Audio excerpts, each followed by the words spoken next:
Hi guys, അപ്പോൾ ഞാൻ കുറേ നാളായില്ലേ വീഡിയോ ഇട്ടിട്ട്. അപ്പോൾ ഇന്നൊരു സൺഡേ ആണ്. അപ്പോൾ സൺഡേ ആയിട്ട് സൺഡേ സ്പെഷ്യൽ ബീഫ് റോസ്റ്റ് ഉണ്ടാക്കാൻ പോവാണ്. ഞാനല്ല കേട്ടോ ഉണ്ടാക്കുന്നത്, അമ്മയും കൂടെ ഉണ്ടാക്കുന്നത്. ഞാൻ ഹെൽപ്പിങ്ങിന് നിൽക്കുക.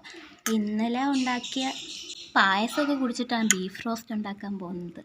ഇന്നലത്തെ പായസം ഫ്രിഡ്ജ് വെച്ചിട്ട് ഇന്നെടുത്ത് കുടിക്കാനാണ് കേട്ടോ എനിക്ക് കൂടുതൽ ഇഷ്ടം. നിങ്ങൾക്ക് എത്ര പേർക്കാണ് ഈ ഒരു ശീലമുള്ളത്? അപ്പോൾ നമുക്ക് ബീഫ് റോസ്റ്റ് ഉണ്ടാക്കാൻ തുടങ്ങാം. ആദ്യം ചട്ടിയിലേക്ക് എണ്ണ ചൂടാക്കിയിട്ട് സവാള ഇട്ട് കൊടുക്കുക. അത് നല്ല രീതിക്ക് തന്നെ പെട്ടെന്ന് വയറ്റി കിട്ടാൻ വേണ്ടിയിട്ട് അതിലേക്ക് കുറച്ച് ഉപ്പും അതിനുശേഷം കാന്താരി മുളകും ചേർത്ത് കൊടുക്കുക. കാന്താരി മുളക് ഇല്ലാത്തവർക്ക് അത് സ്കിപ്പ് ചെയ്യാം കേട്ടോ.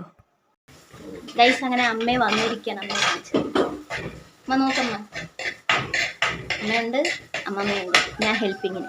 ഒരു കാര്യം പറയാൻ വിട്ടു കേട്ടോ, നമ്മൾ ആദ്യമേ ഇറച്ചി ഉപ്പും മഞ്ഞൾപ്പൊടി ഇട്ടിട്ട് വേവിച്ച് മാറ്റി വെച്ചിട്ടുണ്ടായിരുന്നു. ഇനി അതിലേക്ക് മസാലപ്പൊടികളാട്ടോ ആഡ് ചെയ്ത് കൊടുക്കുന്നത്. മഞ്ഞൾപ്പൊടി, മുളക് പൊടി, മല്ലിപ്പൊടി, മസാല, കുരുമുളക് പൊടി എന്നാണ്. ഇതിലേക്ക് നമുക്ക് ഇഞ്ചി വെളുത്തുള്ളി പേസ്റ്റ് ആഡ് ചെയ്ത് കൊടുക്കാം. അതിനുശേഷം നമുക്ക് അരിഞ്ഞു വെച്ചേക്കുന്ന കിഴങ്ങ് ആഡ് ചെയ്ത് കൊടുക്കാം. അതിലേക്ക് നേരത്തെ ഉപ്പും മഞ്ഞൾപ്പൊടി ഇട്ട് വേവിച്ച് വെച്ച ബീഫ് ആഡ് ചെയ്ത് കൊടുക്കാം. എന്നിട്ട് നല്ല രീതിക്ക് മിക്സ് ചെയ്യുക. എന്നിട്ട് കിഴങ്ങൊന്ന് വേവാൻ വേണ്ടി മാത്രം കുറച്ച് വെള്ളം ഒഴിച്ചു കൊടുക്കുക. കിഴങ്ങിടാതെ നമുക്ക് ഉണ്ടാക്കാം. ഇപ്പോൾ കിഴങ്ങ് ഇട്ടതുകൊണ്ട് കുറച്ച് വെള്ളം മാത്രം ആഡ് ചെയ്ത് കൊടുക്കുക.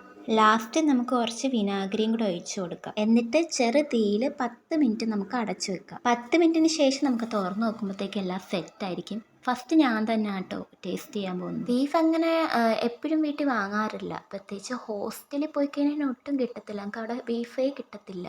അപ്പോൾ വീട്ടിലുള്ള സമയത്ത്, ബീഫ് ഉണ്ടാക്കുന്ന സമയത്ത് ഞാൻ നല്ല രീതിക്ക് ആസ്വദിച്ച് തന്നെ കഴിക്കാറുണ്ട്. ഫസ്റ്റ് ഞാൻ ടേസ്റ്റ് ചെയ്യണമെന്ന് കരുതിയെങ്കിലും അമ്മയുടെ വായിലോട്ടാണ് ഞാൻ ആദ്യം വെച്ച് കൊടുത്തത്. എന്തായാലും നല്ല ടേസ്റ്റാണ്. അപ്പം അത്രയേ ഉള്ളൂ. Bye bye.